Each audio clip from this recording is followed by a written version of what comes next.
Hey folks, this is Philip with the Everyday Fighter podcast, where we share stories and insights of everyday fighters just like you. Today I wanted to share with you my chat with Charlie Brenneman. Now, Charlie was a wrestler all through high school and college, ended up becoming a teacher in Spanish and found that he wanted a bit more, so he decided to pursue MMA and got into the UFC, becoming one of the top 10 fighters in his weight class. Since then, he has left the UFC, became a podcaster, author, and speaker, and really dive into the ups and downs of the different pursuits that he's had, and I'm really looking forward to sharing that with you. But before we jump into the episode, I wanted to get to our episode spotlight. Now, just as a reminder, these spotlights are unsponsored. These folks have no idea who I am or that I'm doing this, but these are just individuals or organizations that I feel are doing good work in the world, and I wanted to bring some more attention to them. Today, I want to talk about an organization called AnySoldier.com. Now, the story with them it's great. I just love it, so I just want to relate it to you. Back in 2003, a Sergeant Horn was stationed in northern Iraq, and his parents, very loving, and were able to do it, so they sent him care packages. At one point, they were sending him up to 6 packages a week. They thought that was a lot already, but then they got a message from Brian that said, "Hey, would you mind sending some more?" And I said, "Okay, well, we can do that." And when they got a hold of him, they said, "Oh, did you really need a lot of stuff?" And he said, "Well, actually, it's not for me. I'm actually giving a lot of these things that you're sending to folks that I know, other fellow soldiers that aren't getting these themselves." And that's the case with a lot of soldiers, that they're on their own, and they don't have folks at home that are able to give them as much support in terms of care packages and that type of thing. So his parents were really touched by that, so they set up an organization called AnySoldier. And what they do is that they connect contact points out in the field. So people that are deployed, people that are at the bases that have contact with a group of troops. So 20, 30 soldiers that they think could use some more support. So these contact folks list themselves in a database on AnySoldier.com, and anybody in the world, the United States, would be able to look up somebody there and say, "Okay, let's see who needs some help," and see what types of things they need. So they'll be able to list, we need candy or clothing goods or even just letters, and the people back home will be able to send packages and that type of thing to these soldiers in need. So just an amazing organization. To date, they have helped more than 2.5 million troops. It's just amazing. I really love what they're doing, and I encourage you to check them out. You can get more about them at AnySoldier.com. That is our episode spotlight. Let's jump into our chat with Charlie the Spaniard Brenneman.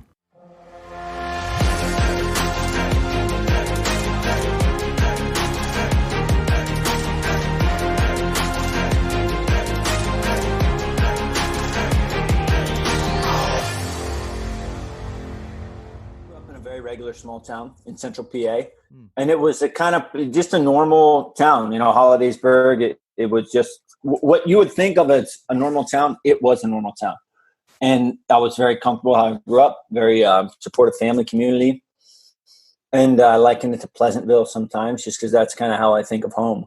And then I went to college. I had wrestled my whole life. Went to college, wrestled at Lock Haven University, Division I, but I didn't achieve what I thought I should have achieved, just my potential. I just didn't reach my potential. And then I came home, got a job teaching Spanish and coaching wrestling.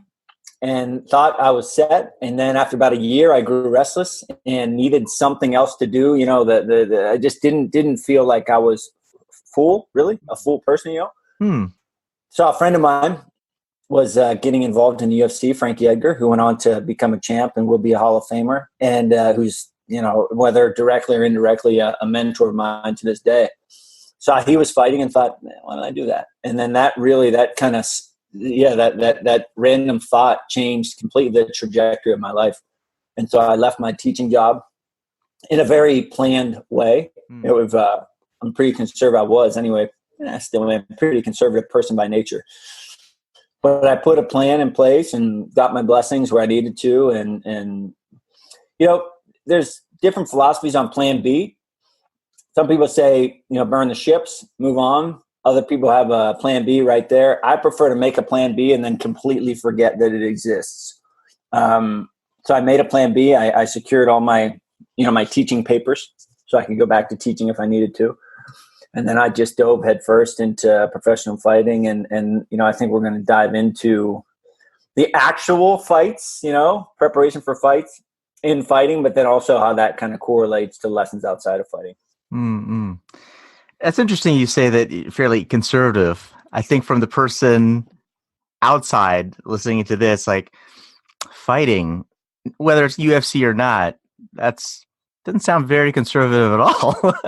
It doesn't. And it's a really weird thing. Actually, a book right in front of me is called The Dichotomy of Leadership. So I follow Jocko Willink and Leif and those guys a lot. And I mean, it's a dichotomy, I guess. It's something that I'm as like nerve-ridden, anxiety-ridden, worrisome, doubtful person ever. But it's like I just freaking want the things that I want so bad that those things are placed alongside me. It's like I can't be held captive of my fears or else I'll go crazy. So I have had to just figure out a way to blast right through them. To be honest, fighting, like well before a professional level, fighting scared me to death. So, but it seemed to me that this is, my way to personal freedom. And so I'm going to pursue this. And then to get over that fear, it just came down to hard work. When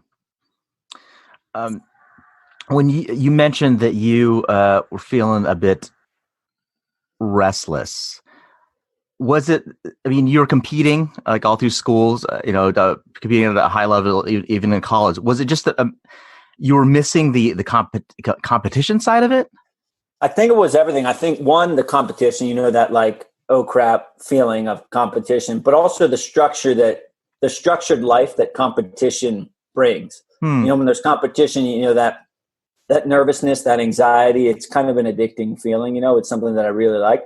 But then even like before that, what precedes that is the discipline, the structure, the sacrifice that a life of competition entails. And that I did not have, and that I missed a great deal. There's a kind of a mountain to climb, sounds like. Yeah. It is. It was. I thrive on that. If it's not, it's one of those things. I have this mental vision of like hard work, rest for a second, hard work, rest for a second, hard work, rest. Like I really, if I'm going to enjoy a Saturday period, I feel like I have to have earned that Saturday. Saturday. Yeah. And then by the time that Saturday's over, it's like, all right, I'm ready to go back to work. So in fighting, to be honest, fighting was the same way for me because, you fight every couple months and then a lot of guys just take off. We say get fat, but literally they're not getting fat, but they're getting out of shape. Some guys do actually get fat, but for me, it wasn't like that. It was a week or 10 days and then I'm back at it because that rest, whether that rest is an actual day, an hour or a week, still there's that period where it's like, all right, that's over. Time to get back to work. Present day, this is 2018. This morning I woke up less than I would weigh the week of a fight. So it's still like a really disciplined approach to living. Well, you talked about it's kind of the routine and the cycles and challenge.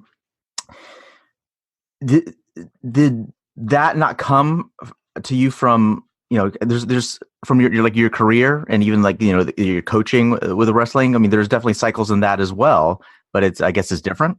It did. So no, it didn't come to me that way. And it was just a cycle of life,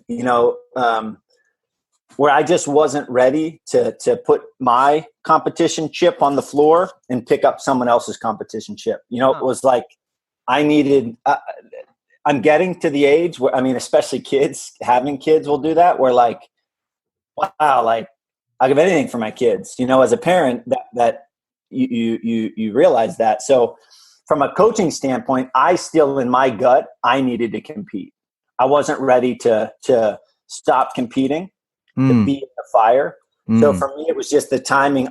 Trust me, I'm getting closer and closer and closer. I mean, especially with my kids, but with what I do now, I mean, by way of my show, by way of what I do on stage, I mean, I am at that phase of my life where it's like helping other people has become front and center rather than, me winning the championship. So it's just a phase of life that evolved. So at the time there was the fire is almost like, it's kind of like that, a fear of loss in a sense. I mean, no, I mean, in terms of competition, I just wanted to go. I just wanted to do it. Fight. I missed that.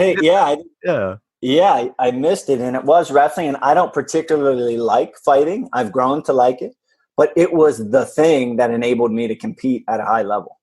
So, is that the same thing that you felt when you're like wrestling? It's compared. I mean, definitely nuances to that. Like you're fighting, you're getting punched in the face, you're punching people in the face.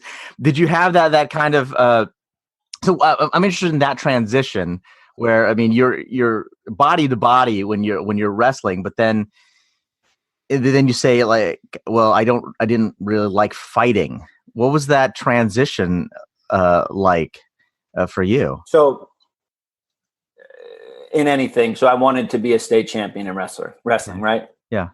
I wanted to be a state champion. Well, my senior year came, I lost in the state finals. I could never be a state champion. So I had to like rearrange my thought process. I had to like readjust my thinking. Okay, this thing is never going to happen.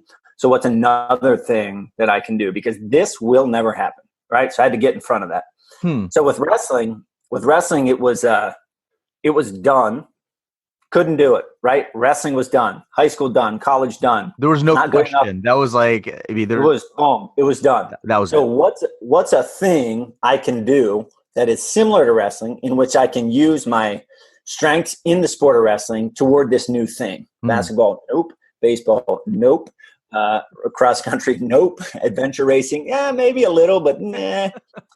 Fighting, boom, there it is. So for me, it was like fighting was the second best to wrestling, and it carried a lot of the same skill sets, attributes, etc., both hard and soft attributes to the sport. So that was like the winner. That was like, boom, that one makes the most sense. You went through the list. It's like, okay, well, fighting, check. No, not this one, not this one. Okay, so what after you came to that realization? What did you do next? I mean, this is the hardest part. Like the first step is probably the thing that keeps everyone from doing anything, because, sitting in my Spanish classroom, thinking to myself, I want to fight, I want to fight. But what do you do? I just picture this, man. Like you're at your desk, you got all this stuff around you, and it's exactly all Spanish, and it's like, let me plan out my fighting career. Exactly what it was. The kids walked out of the room, and I remember checking an email or checking the internet and seeing that Frankie signed, and it was literally like, how can I do this? And then boom, there you did it. But the first thing is, you can't go from whatever, 0 to fighting in the UFC, or 0 to $1 million, or 0 to running marathoners. You just can't do it. So I just, all right, what's a thing I can do that, I like Joe DeSena a lot. I like the Spartan race a lot. Talks about your true north. So if fighting was my true north, like what can I do now, today, that will bring me a step closer to that thing, right? Looking around me. All right, there's a gym right there. So I just went to that gym, and then I found another gym, and then I found another gym. And then I just started growing skill-wise, relationship-wise, awareness of the sport-wise. But that first thing literally was I found a gym in my town. There was very little resistance. It's 5 minutes away.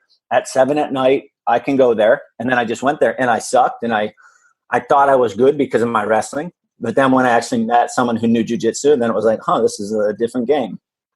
And so I just learned it just like you learn anything. How long did it take you from the time that you made that decision to actually leaving your teaching position? That's a great question. It might take me a second to think about it. So I feel like, I left my teaching position in 2007. I know that I fought in November of 2006.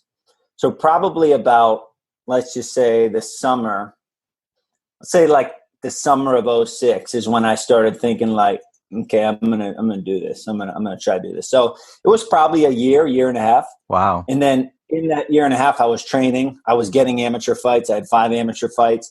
So that in the summer of 2007, which I had left my position teaching in the spring of 2007, had my first professional fight in the summer of 2007.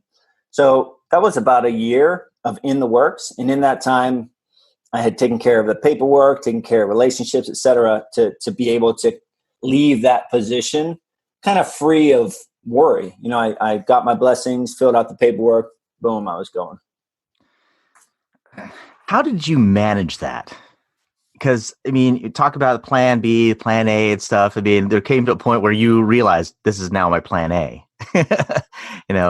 and I think for a lot of people, and I know even for myself, like almost like being pulled in 2 directions. Now, there are times when, one direction, I just don't even want to be there at all. So it's easier to just kind of go to the plan A a bit. But you're a school teacher. I'm sure you loved your interactions with the kids, and there's a reason that you chose that profession to begin with. How did you balance the pull of your wanting to go into fighting with almost the responsibility, maybe obligation? I don't know. I don't want to put words in your mouth, but like to what you had chosen and kind of your love for that. I like the word that you used, pull, because as you were asking that question, I was thinking in my head, I was going to say that word. The pull was so strong for me to fight that none of that stuff, I don't want to say it didn't matter, because obviously I went through the steps, et cetera. But it was just so strong that I was doing it, period. At the end, there's another dichotomy that exists with selfishness and selflessness. And I did everything according to protocol to leave my job. I talked to my parents, I talked to the administration, I told the kids, et cetera. So it just made sense that this is what I'm going to do. And you asked me how I handled the transition. I think the problem that a lot of people have is they don't know that thing. They don't know their true north, or they don't know their purpose, or they don't know that thing. Because I'll go back to kids. I know that I would die for my kids, period. There's no question about it. I will die for my kids. So that's if you're a parent, you know that, right? Boom, yes, I would die for my kids. I would protect them. I would do whatever I had to do to protect them. I would sacrifice whatever I need to sacrifice for my kids. You know that. So there's no question. So that doesn't just apply to being a parent. That applies to other things in life.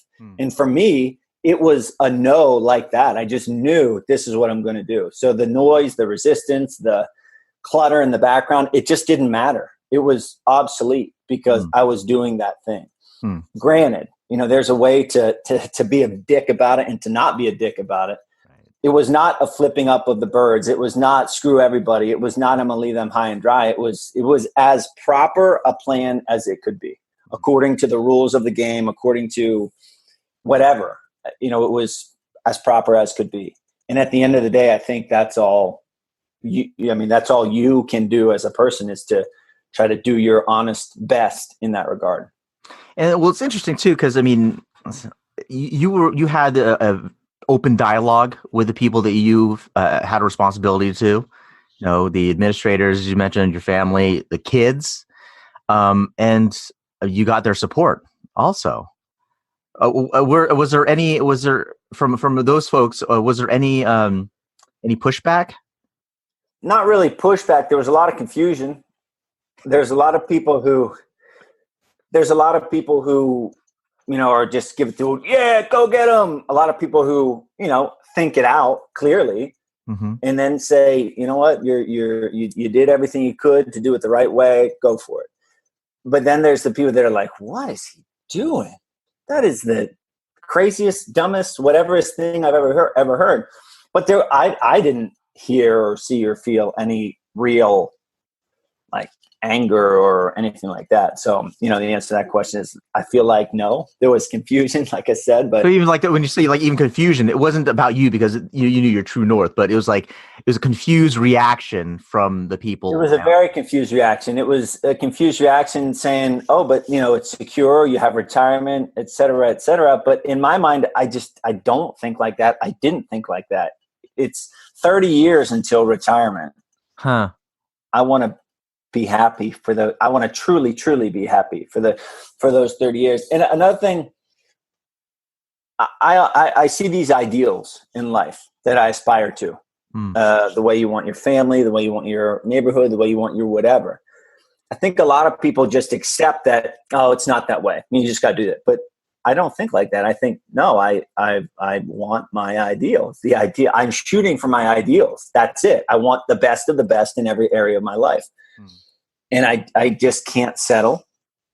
And I think a lot of people just kind of get used to settling and this is what it is, No, it's not what it is. You make it what it is, or at least die trying to make it what it is. Where do you think you got that? I mean, is that something you think you're just born with? Is that something that you had to develop over time? I mean, that's a big thing because, like, especially, I mean, we're in the world, right? World's pretty influential. That's a really good question, and I think it's a combination of the two possibilities you suggested there. One, my foundation, the foundation that my parents instilled in me, the foundation of being a good person, the foundation of respect, the foundation of integrity, the foundation of being able to deal with things when they don't go your way, coupled with the sport of wrestling and the support that I got from my parents and my family, especially. It's never cutting weight will never not suck. Period. Never not suck. Losing, failure, it will never not suck. But the tools that you develop by going through it over and over again really help to build up your resilience to it. So I think the foundational skills, the character that my parents instilled in me, I grew up with because of my family, because of my experiences, coupled with probably, honestly, Spanish, majoring in Spanish. I had an exchange student stay with me when I was in 8th grade and seeing, whoa, there's a world outside of Hollidaysburg where this person speaks this other language and I don't even understand him and he doesn't understand me. He wears tight clothes. This is weird. This is crazy. It opened me up. You have friends too and they speak your language and not my language. It's like, I'm going crazy. I can't even believe this. So that opened my mind up to like, whoa, different world, cultures, people, languages, dress, all this stuff. And that made me want to travel and go. And then I think the competition, the family, the travel, it all combined for this.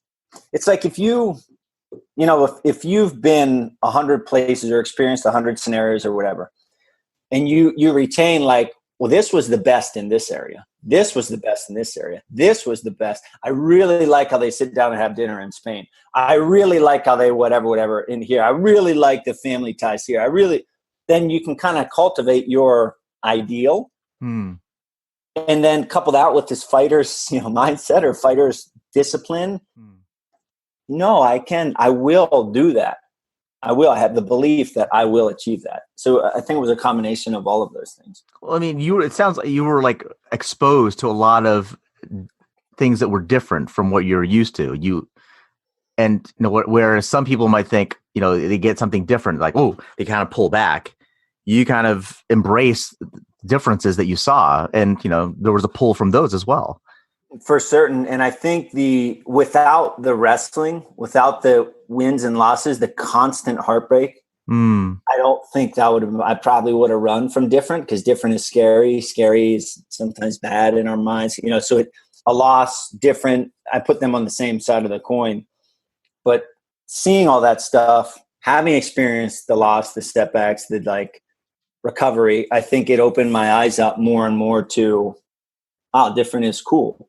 It's fun. It's interesting. And I have a brain that really just be kind of like a child, to be honest. A child's brain needs to be stimulated. And if I have a day where my brain is stimulated, I feel like it was a complete day. I feel like it was a good day. If I just sit, no stimulation, then it's like, I wasted today. Almost like your brain, your being is a gift that if you don't utilize it, then it's like, I lost the day, son of a gun. So I try to couple with, physical activity, using my physical body / mental stimulation. And that's like, all right, this was a good day.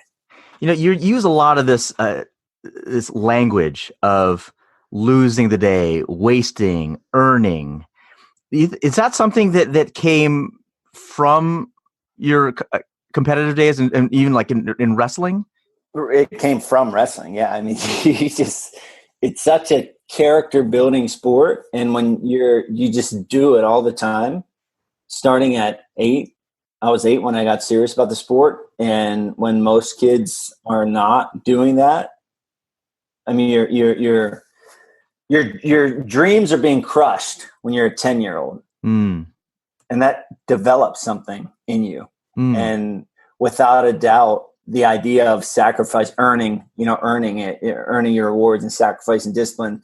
You don't get to eat unless you put in the work to make weight, period.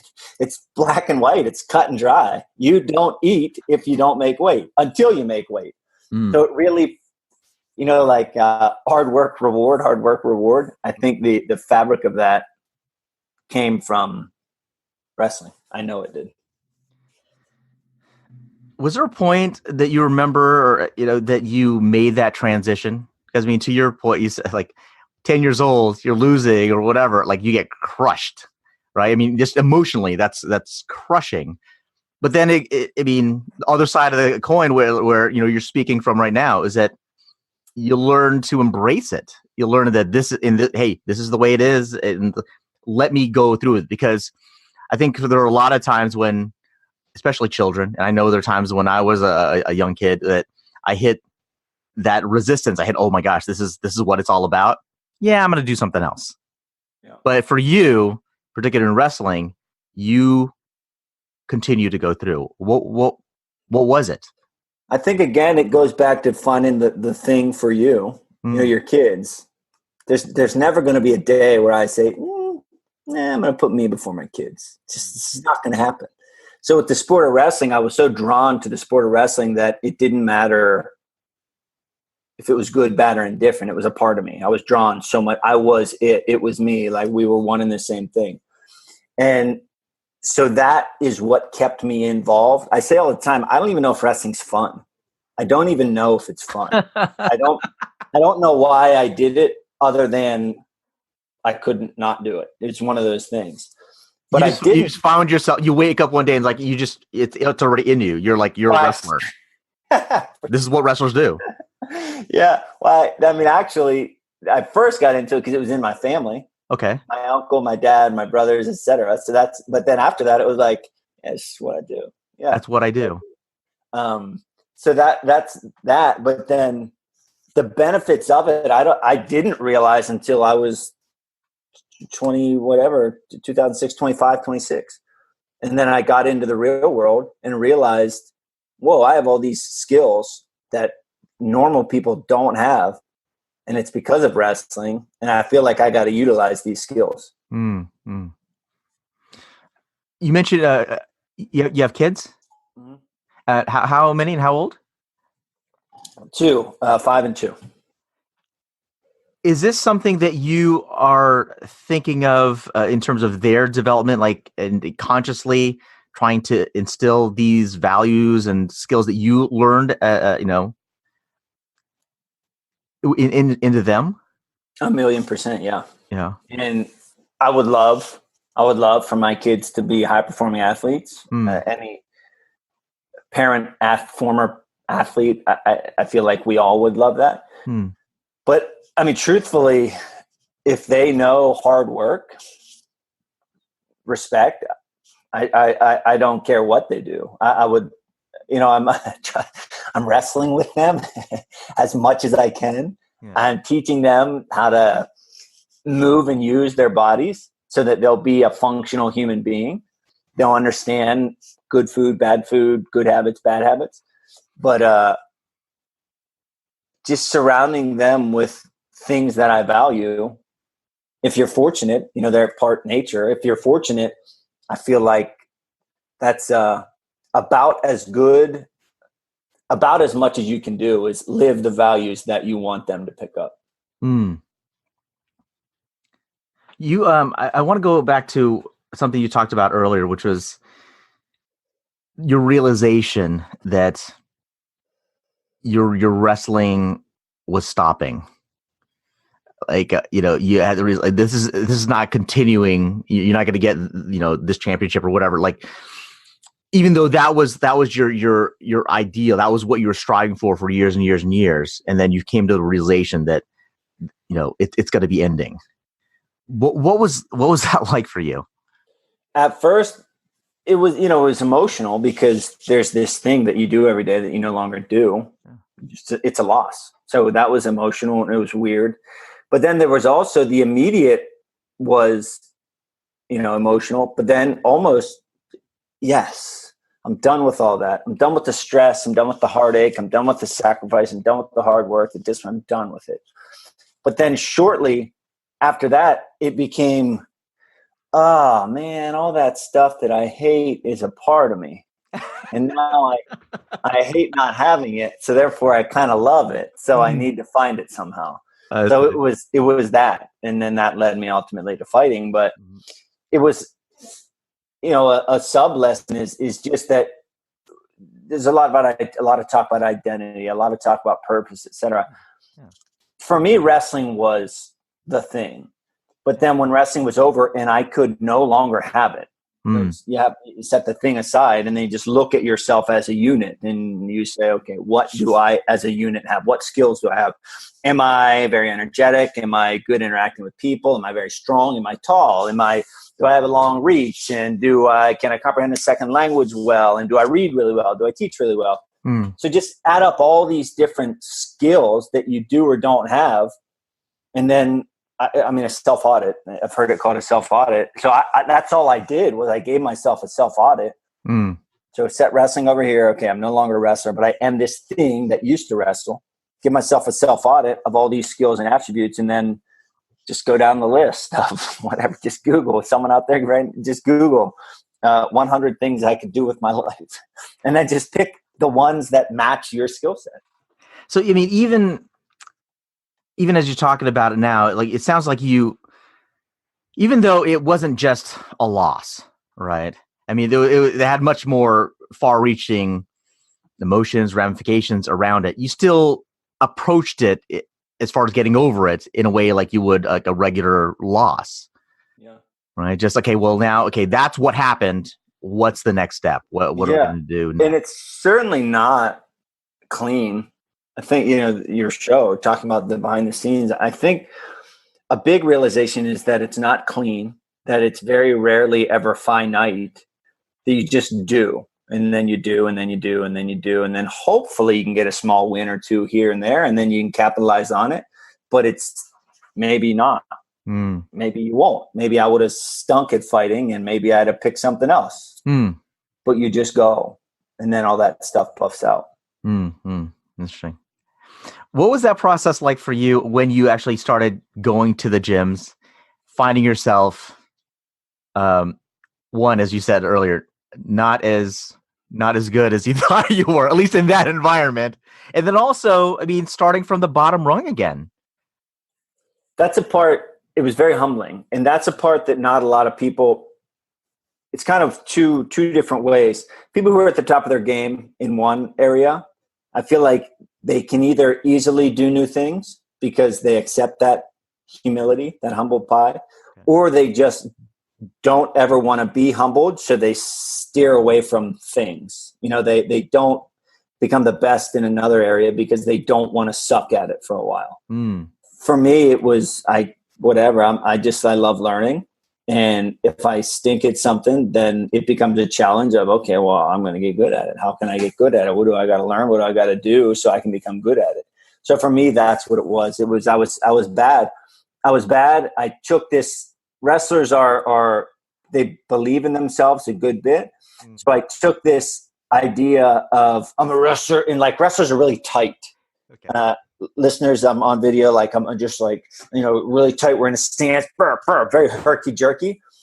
A fight is not so much that way. Like a fight, you move and you flow, and it's a lot more like suave, right? Like wrestling is like, boop, boop, boop, boop. So, I was that guy, and I annoyed a lot of people. But at the same time, being like that makes you better than a lot of people just by default. So by being the like super tight, aggressive wrestler, I was better, even not knowing any fighting, than a fair amount of fighters. But the good ones, it was like, all right, wrestler boy, doesn't matter because I know this.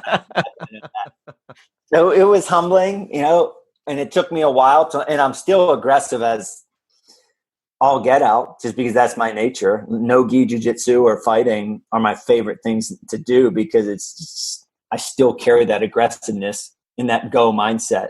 Whereas a sport like gi jiu-jitsu is tougher for me because it's not more about that. It's a much slower game and a much more technical game. Mm-hmm. But I took many butt kickings from very good people who just, whatever, baptized me by fire. Baptized. When you were growing up, did you get into a lot of scuffles, a lot of fights or anything like that?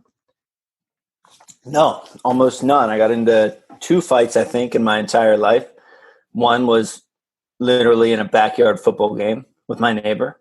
And another one was with, we were in middle school as a kid that just always picked on me, et cetera. And we ended up getting in a fist fight as well. So 2 of them, they scared me to death. I hated them.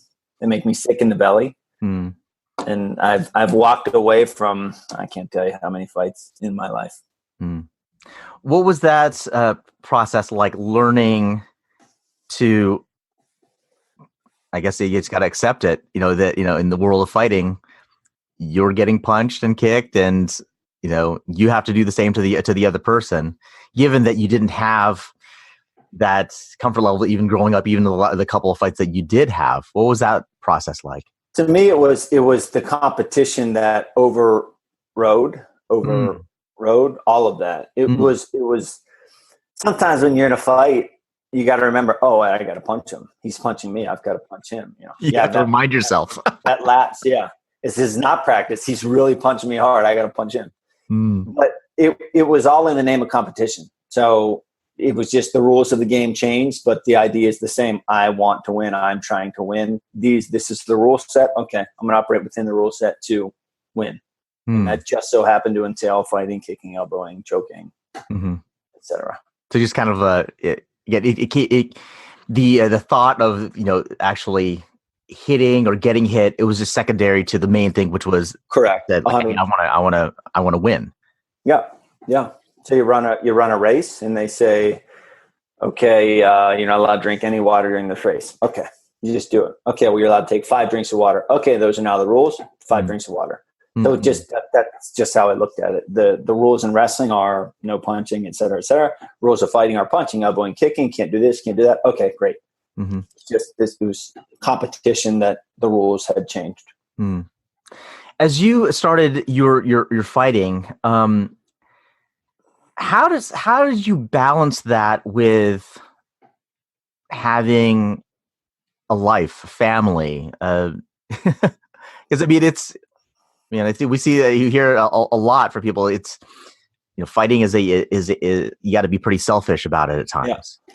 I didn't have a life, really. I didn't have a family. It was all me. I separated from my girlfriend, who is now my wife, and I was not. I didn't have those things. I didn't do a lot of things. I traveled and I fought and I trained, and that was my life. And I wouldn't change it. It ended up great. I have my wife and my kids, et cetera, but I didn't do it. Later in my career, I did get married. I did have a daughter when I was fighting, And that it just changes perspective. I think that's the biggest thing it changes is perspective. I no longer, I used to travel 3 hours to train for an hour, to travel 3 hours. Just because to me it was all in the name of becoming a better fighter. But then when I had a kid and I had a family, it started to become not just all in the name of getting better. Other stuff was in that pie now. And because of my situation, because I always traveled to train, it made it much more difficult to get that in. Were my gym in my backyard, had we lived in New Jersey, New York, it'd have been a different story, but it wasn't. So that just forced me to prioritize everything and act accordingly. So was it such that you now had to pull? Was it like you had to pull away from fighting and training, or was it that now your family was on the same side of fighting and training? Like, was there like it never really was. They were never magnetic opposites. It never pushed. It was just I changed as a person, and I thought to myself, I don't want to live out of a suitcase. I want to sleep at my house. I want this thing more than I want that thing. And then I tried to piece it together as best I could, thought I was doing it the best, but then in retrospect learned, during my fights, I don't think I wrestled enough this camp. I don't think I grappled enough this camp. So, but at the end of the day, the priorities were in alignment. I don't regret making the decisions I made because that life is a really tough life. It's a really whatever life. And the new things that were coming into my life, I just wanted to be with them more. And a side effect of that was I didn't get the proper training and I lost some fights. What was that process for you then you had your transition out of wrestling, now the transition out of fighting and UFC going on. Were they the same for you? Are they different? I feel like it was, it's a good question. I've never been asked that. I don't think I've ever been asked that. For me, I think it was more difficult to transition from fighting to life than it was from wrestling to fighting because I'm older. I have more responsibilities. I have more of what I thought I would be like my life would be when I'm 37. I certainly didn't expect to still be building something. I thought I would be on my way in whatever I was doing. So when I stopped fighting, it was lonely, just isolated. When you're 23 and you've done wrestling and then you get to a job, there's a lot of other 23-year-olds, your friend, that feel how you feel. When I'm 33, coming out of having been a professional fighter, not many people you can talk to, not many people that are experiencing that in your circle. And that was super difficult and very lonely. And one of, I think, the worst times of my life is just that loneliness that I felt and I just put all this work into something and now I'm left with a lot of memories and good times. But I still got to freaking start from ground zero, basically. But I will say this, which I realized. So there's a great book called How to Fail at Almost Everything and Still Win Big. And he talks about, failing a lot.